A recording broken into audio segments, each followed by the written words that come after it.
The first one is really focused kind of around the mobility industry and what you've been doing the past couple of years and where this is headed, where you see this headed. So what will be kind of the big key developments you think in the next 12, 18 months? That's a great question. And probably the truthful answer is who knows, because who knew 2 years ago that scooters would take over the world? Yeah. Caveat. A space I really see lighting up, well, at Ford we think of, and this is Jim Hackett, our CEO's guidance, is smart vehicles for a smart world. And I think at least in automotive, we spend a lot of time thinking about the smart vehicles, and it's so important and it's still evolving, and there's so much more we can do there. And I think that what I see evolving more is the smart world piece, because that's, and I think that's why it'll evolve later, because you need the cooperation of so many to make something happen in this, to make a smart city. You know, there was the city, you know, council, mayor, transportation officials, there's investment, there is the citizens to consider, there is policy to consider, and no city is the same, no state's the same, no country's the same. So I think the next frontier is really thinking about how we evolve that and what we can do together to really bring it to life. And then leveraging, of course, from an OEM perspective, but I think for many of us that in mobility spaces, and once we do that, how does it make everybody move more freely, and how to do it in a way that's accessible for everybody? One of the questions is around electrification, and where, I mean, one piece is building the vehicles, and Ford has a very clear strategy of building more electric vehicles. But then the other piece is exactly what you just talked about, the whole infrastructure piece and the smart city piece. And then my side is always around shared mobility. So the consumer that now wants it, access on demand, not owning themselves. So how do you see that? Are we finally moving in that direction? And is maybe shared mobility the first entry point for a lot of people into electric vehicles? You raise a good point on, could shared mobility be the first entry point? Because it is a more expensive technology right now. Of course, it will come down over time, like many technologies do. The price will get better over time as the technology improves, as people get used to it, as it becomes more scaled. So I think it will come to life in a couple ways. Number one is shared mobility, and that is probably going to be coincident with cities, back to the city conversation we just had, which is why I think it's so important, making policy, regulation, however you want to say it, where to reduce pressure on CO2 and air quality issues, mandate some electrification, whether it's hybrid or a full BEV. And of course the infrastructure, so you can do that, but the infrastructure has to also be able to support that. So you have to be able to have charging stations. You have to be able to have, if it's shared mobility, how do you implement that in a way that relieves congestion, doesn't introduce something that's just additive? So I think those will be some of the challenges. And I do see, you know, a lot of people are personally buying electric or hybrid. At Ford, we're a big believer in both having the power of choice, especially as the infrastructure still evolves. So I think it is both. There's people making personal choices, but I think it will evolve in cities as cities come to grips with the fact that they have to ease congestion, improve air quality, and this will be one of their tools in the toolbox to do that. Right. And then one other tool in the toolbox possibly is, you know, the whole micromobility piece that is, I think in all cases that I know of anyway, is electrified already. And I know Ford has acquired actually Spin, right? Last. Right. So is that another, because for electric vehicles, the infrastructure piece is, you know, a bit lagging behind, but for micromobility, all of a sudden you have a much lighter vehicle, which possibly is easier to introduce. I mean, by consumer means they've adopted it really quite quickly, but is that another tool in the toolbox of a city, or how do you see that whole micromobility piece develop in the next little bit? It certainly is a tool in the toolbox of a city if it's done properly. And that's one of the reasons we acquired Spin, is because that they do it properly aligned with Ford's values, which is going to the cities in partnership and not just dumping scooters randomly. Because if you do that, it doesn't really help with congestion. It doesn't really help giving the streets back to the people. It doesn't really help with making it a more pleasant environment. Right. So we're believers in going to the cities in partnership. And what Spin does then is talk about safety. They actually have some educational tools they can offer a city, and they work through licensing permits with the permission of the city, all about becoming part of the fabric of the city and not just a bolt-on. So to me, scooters can help if done in that way.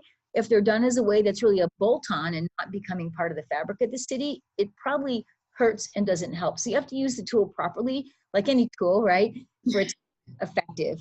And what I think is really cool about scooters, and I spent up, my son and daughter-in-law live in New York City, so as Karen knows, I spent a fair amount of time visiting them. And mobility is a challenge there, right? The average speed in Manhattan is 8 miles per hour. It's crazy. Sometimes it takes longer to get from the airport to my hotel than I did actually to fly there. And so where scooters can come into play, whether it's in New York City or other places, like even in Detroit here, it was a great example. A lot of people think of it as a last mile solution, and it is. So getting off a vehicle, public transportation, and then having the scooter take you just that last leg. But we're getting a lot of feedback on having it be the leg if the leg is a short distance. So, you know, you might have experienced as well, where sometimes you're sitting in traffic, you can see where you want to go to and get there.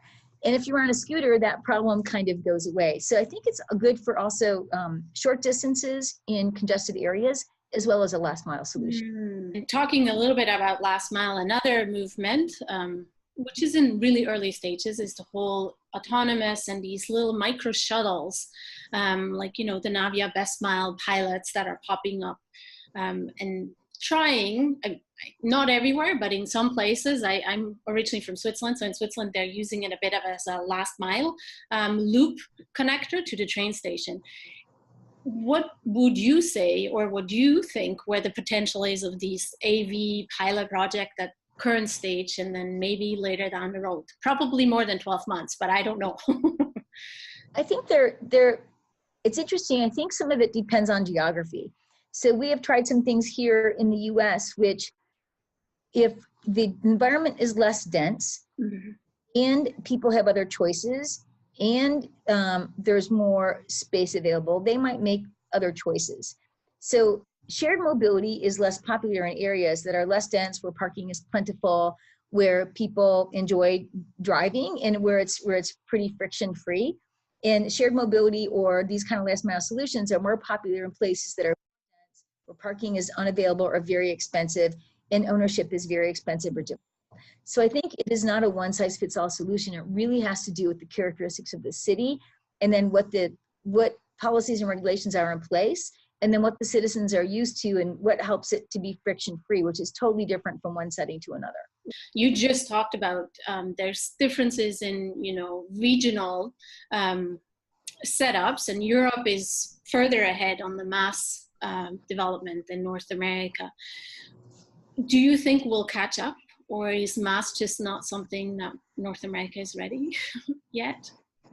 It's probably less of an issue of being ready. It's again when that tool fits the situation. And because North America, I lived in Germany for a while, and it's a totally different situation. You probably know as well from origins. So public transportation is very plentiful and inexpensive, and it's actually very high quality. Okay. And parking in a city like that is a dreadful experience in my experiences there.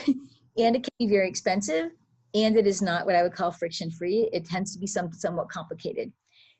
And the way things are optimized, the cities tend to be older. A lot of the roads, in fact, I spent a fair amount of time in the UK as well, those roads aren't optimized for the vehicles of today. They're optimized for something totally different. So to me, all those elements come into play when I think about mobility as a service and why it works in some areas and not others.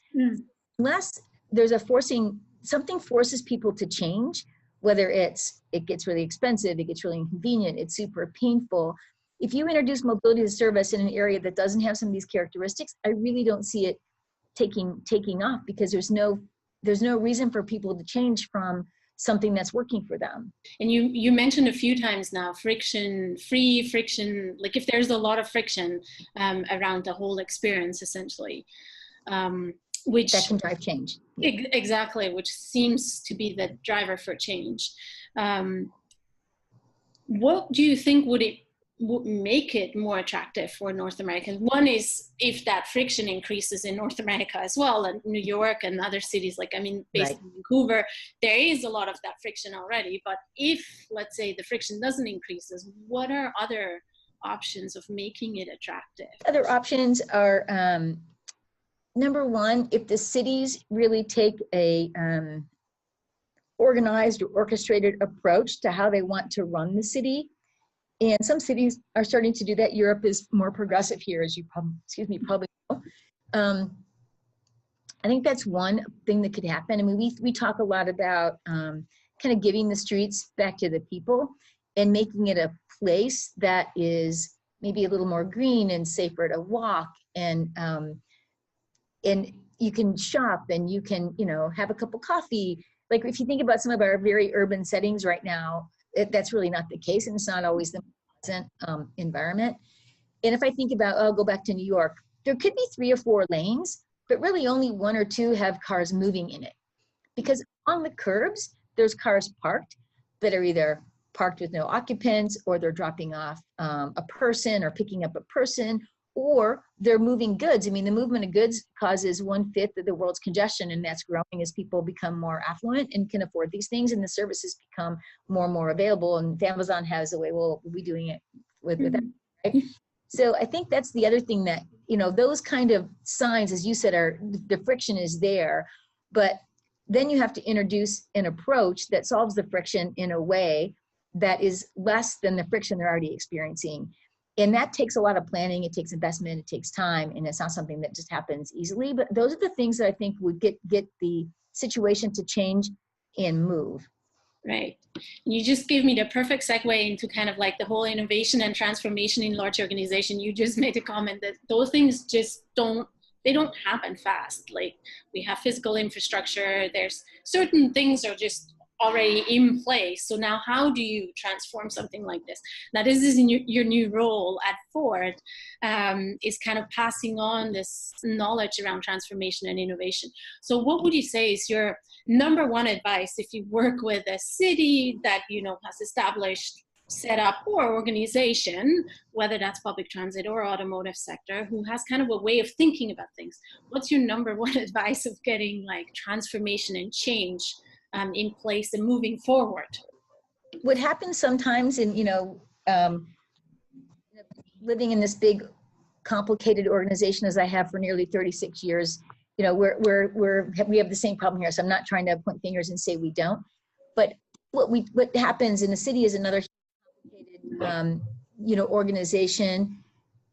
To me, the 2 bookends of problems are either you have a really great vision, but it remains a vision and it doesn't ever go into the kind of execution mode that can get meaningful traction.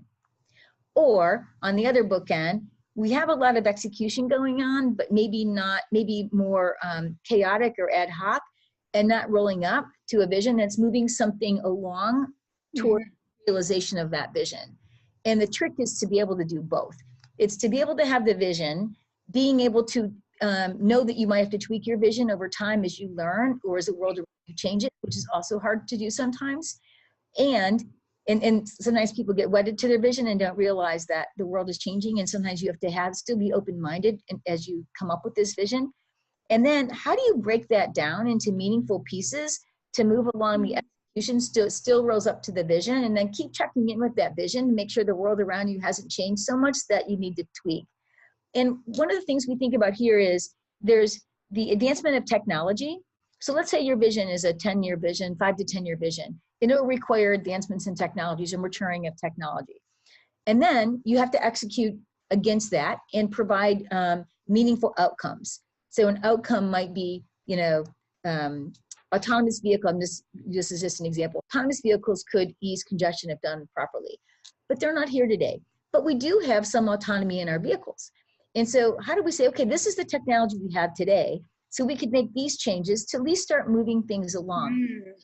We have an improved technology, then what outcome could that, and then so you make meaningful progress against your vision, all the while checking the world around you to make sure you don't have to tweak it, but break it down into small pieces so that you're making meaningful progress and you're very outcome focused. I'm going to follow up with where do you see like organizations like your own who have been around for a really long time, or cities, where do you think they have kind of an advantage over, let's say, you know, a startup that just gets into the mix and is really in the middle of kind of the change, but is there a place, and what would be the benefit of a legacy organization like your own in this whole new world where everything changes so fast? And to answer that question, I have to share an inspiration that I've had by a book I read called The Startup Playbook by David Kidder. And what he talks about is, what are your unfair advantages? So if a big complicated legacy company is still surviving and prospering, they're doing something right. They have some unfair advantages, some moats they've built along the way. And so really taking a good hard look at yourself in the mirror and saying, compared to this startup, what advantages do I have? And just leveraging the heck out of those. And so maybe it's scale, maybe it's you've already spent a lot on customer acquisition because you can pivot those customers maybe to new products and services. Maybe it's that you've got a really strong workforce and you can pivot the workers towards whatever new thing you want to try. Where if maybe you're well capitalized, maybe your brand means trust. In Ford's case, we think that's true, right? So you have these things that you can work with to create value. And then the trick is, back to the prior conversation, is what value you're trying to create? How does that change based on the world around you changing? And like a startup, can you pivot to realize that benefit? One of the things that we see is that a lot of legacy organizations kind of partner up, have an innovation program, some sort of way of tapping into kind of that startup mix. So I know Karen told me you're passing on lessons learned from some of what you've done. So I'm just curious, from that collaboration that Ford has done, what will be kind of the lesson learned with, you know, legacy organization and startup, how they work together? We've acquired some companies. Spin isn't, we're not alone with just Spin, but we've acquired some other companies. So it's a great question. And I think there's a tension between acquiring a small startup and, you know, you don't want to mother it to death. You want to, so there's a reason you acquired it, that it was successful, that it had great promise, that there were smart people, that all the good things that they brought to the table. How do you have them leverage your unfair advantages? You know, our dealer network, our ability to scale, the very smart people we have, the city solutions team we have. How do you get them to leverage that without squishing the very thing that you bought it for? And then the lever, if you picture that you have your hand on that throttle of the mothering, that you might change that throttle over time. As the startup scales, it might need a little more of something. Mm-hmm. But I think that's the tension you have to manage, and it's tricky. And we've definitely gone on either side of that tension as part of our learning. Maybe one last question. What do you think is the biggest pitfall for a legacy organization in this kind of super fast? I feel like it's so accelerated transportation at the moment. It's hard to keep up. If all you do is stay in that field, it's kind of hard to keep up and on top of what's going on. So what do you think is maybe a pitfall for some of the legacy organizations, and how could they overcome that? It's realizing what got you here might not get you there.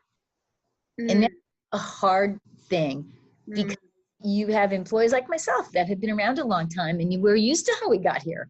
And it's comfortable and we like it. And we're here because of everything we did.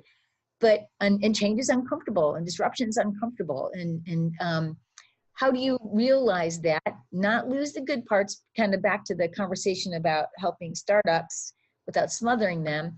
But how do you realize and take a good, hard look at yourself in the mirror and say, what got me here isn't going to get me there. What do I need to change? And whether it's the design of the business, the design of processes, the talent and people around us, being more open to things that maybe we weren't open to before. And sometimes you have to eat your own lunch a little bit. And I get a question a lot of times about mobility, saying, well, if we do certain things, whether it's mobility as a service, or if legislation is passed to allow fewer vehicles in the city, why would we participate in something that might mean we sell less vehicles? Well, the answer is because then you don't participate at all. So, that's the answer, right? But a lot of people, I do get that question from time to time. Mm-hmm. It goes back to what got you here might not get you there. Well, that's all I have. Is there anything else you would like to tell the people, our audience? It's obviously not just female. It's anybody in our network that's interested in shared mobility. Is there anything else that you would like to share with them? Or? think that we think a lot about is it does take a village, and we believe the future is open, not closed. And Mm-hmm. we believe that partnering with cities, with technology partners, with the citizens, with all kinds of partners in a way that probably, at least from an OEM perspective, we've never done before. My message is that we welcome that and we understand that the future is different and it will take a village.